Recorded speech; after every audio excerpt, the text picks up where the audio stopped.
한국 문화 좀 그만 뺏으려 해라. 해외 네티즌들에게 비난받고 있는 중국. 여러분들에게 맛있는 정보를 드리는 이슈레이디입니다.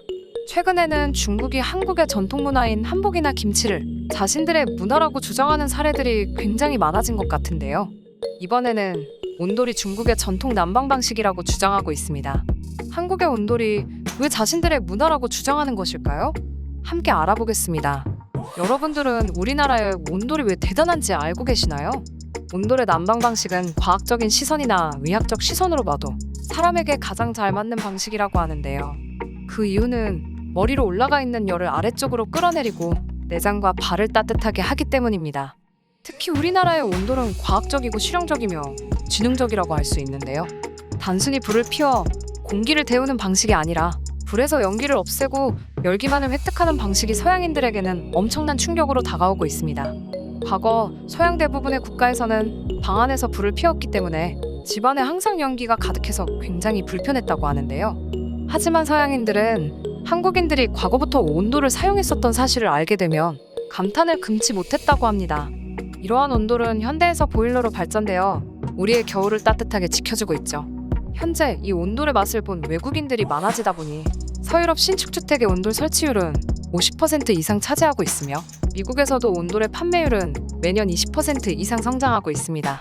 이러한 상황에 국제표준기구 ISO 기술위원회에서는 온돌의 난방 방식을 국제표준안으로 채택하려고 한다. 현재 이 안건은 최종안으로 확정되었고 회원국 투표에서 통과하면 국제표준으로 제정된다. 라며 온돌의 우수성은 전 세계에서 인정받고 있죠.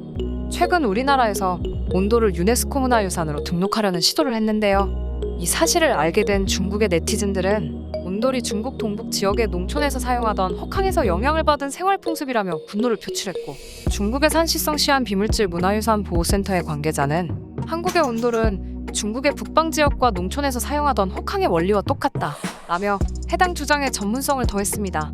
하지만 온돌과 허캉의 난방 형태가 전혀 다르다는 해외 전문가들의 주장이 나오고 있는데요. 유럽난방협회 관계자는 중국의 허캉은 침대의 형태로 방의 내부에서 침대 아래쪽에 불을 지펴 침대 부분만 데우지만 한국의 온돌은 밖에서 뗀 불이 방의 안쪽 전체를 달구는 구조로 되어 있다. 두 난방의 형태는 같다고 볼 수 없다. 라는 입장을 밝히기도 했습니다. 또한 중국에서 한국의 문화를 뺏어가려는 소식을 들은 해외 네티즌들은 언제까지 남의 나라의 고유 문화를 본인들 것이라고 우길 생각인 거야? 제발 본인들 나라의 문화나 잘 챙겼으면 좋겠다. 이제는 온돌이나 김치가 한국에서 온 걸 모두가 다 알고 있는데 왜 계속 고집을 부리는 건지 나는 이해가 안 돼. 중국이 이런 행동을 할 때마다 나라 이미지가 깎인다는 걸 모르는 건가? 같이 중국을 비판하는 반응들을 보였습니다. 많은 외국인들이 우리나라의 문화를 사랑해주고 있다는 사실을 알게 되니까 저는 우리나라의 문화가 너무 자랑스럽다는 생각이 들었는데요. 하지만 중국이 우리나라의 문화를 뺏어가려는 행동을 할 때마다 저는 너무 화가 나네요. 앞으로는 중국이 우리의 고유 문화를 뺏어가려는 행동을 그만했으면 좋겠습니다.